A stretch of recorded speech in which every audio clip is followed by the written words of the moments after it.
जिस पद का पहला मीनिंग है पी फॉर पैसेंस। पैसेंस का मतलब क्या होता है? धैर्य। पैसेंस का मतलब धैर्य।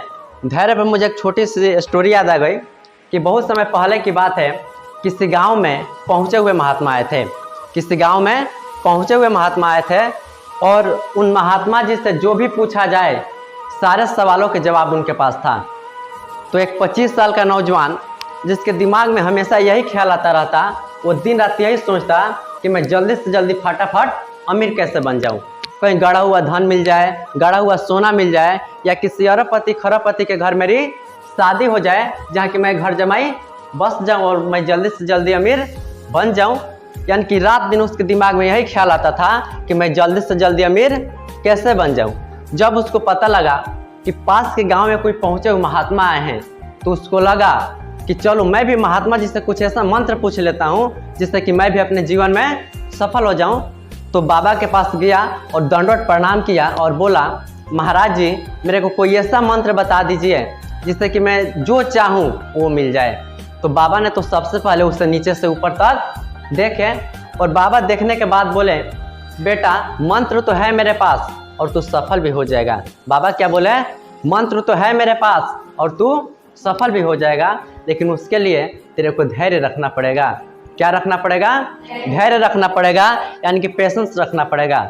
उसने बोला मैं बिल्कुल धैर्य रख लूँगा, मैं बिल्कुल धैर्य रख लूँगा, बस आप मेरे को जल्दी से वो मंत्र दे दीजिए।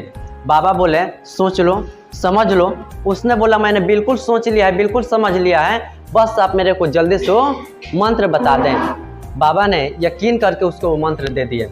आप सभी सोच कर देखें, आप सभी के हाथ कुछ ऐसा मंत्र लग जाए जिससे कि आप जो चाहे वो मिल जाए, तो रात को नींद आएगी क्या? नींद आएगी? जी नहीं। उस बेचारे का भी वही हाल था। वो रात भर यही सोचता रहा कि आखिर मैं इस मंत्र से करूँ क्या। और अंत में किसी न किसी निष्कर्ष पे पहुंचना था, किसी न किसी निर्णय पे पहुंचना था। सो एक निष्कर्ष निकला कि आजकल मार्केट में सोना बहुत महंगा है। यस या नो? आजकल मार्केट में सोना बहुत महंगा है। उसने क्या सोचा कि मैं इस मंत्र से ढेर सारा सोना बनाऊंगा।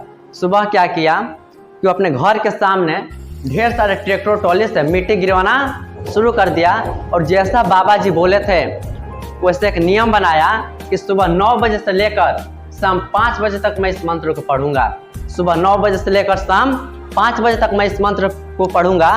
और वैसे ही गया उस जगह पे और यही बोलने लगा, हे मिट्टी तू सोना हो जा, हे मिट्टी तू सोना हो जा। बैठकर क्या बोलने लगा? हे मिट्टी तू सोना हो जा, क्योंकि उसके हाथ तो मंत्र था कि जो बोलेगा हो जाएगा। ऐसा 1 दिन बोला, 2 दिन बोला, 3 दिन बोला, 4 दिन बोला, 5 दिन, 6 दिन, 7 दिन, 8 दिन, 9 दिन बोला, लेकिन वो मिट्टी जी जो थी वो सोना नहीं हुई। इसका मन थोड़ा विचलित होने लगा। और 10वें दिन जब मंत्र पढ़ने के लिए गया उस जगह पे, पहले दिन तो बड़े जोश में बोल रहा था, हे मिट्टी तू सोना हो जा, हे मिट्टी तू सोना हो जा। लेकिन 10वें दिन जब मंत्र पढ़ने के लिए गया एकदम मरे मरा ऐसे पढ़ रहा था, हे मिट्टी तू सोना हो जा, हे मिट्टी तू सोना हो जा। यानी कि जो उस मंत्र पढ़ने का पहले दिन था वो 10वें दिन नहीं था।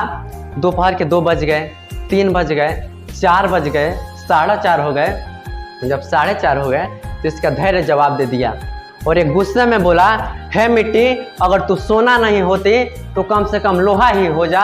और वही वो पल था कि जो बोलता सब सच हो जाता।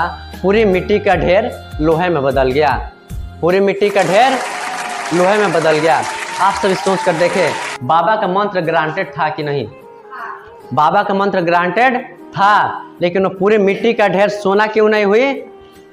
उसने धैर्य खो दिया, उसने धैर्य खो दिया। अब लोहा बेच के करेगा क्या? कितना खा लेगा, कितना टाइम खाएगा? लेकिन आप सभी सोच कर देखें, यदि वो सोना हो जाती तो पूरी पीढ़ियाँ खाती ना। तो पूरी मिट्टी का ढेर सोना क्यों नहीं हुआ? क्योंकि उसने धैर्य खो दिया।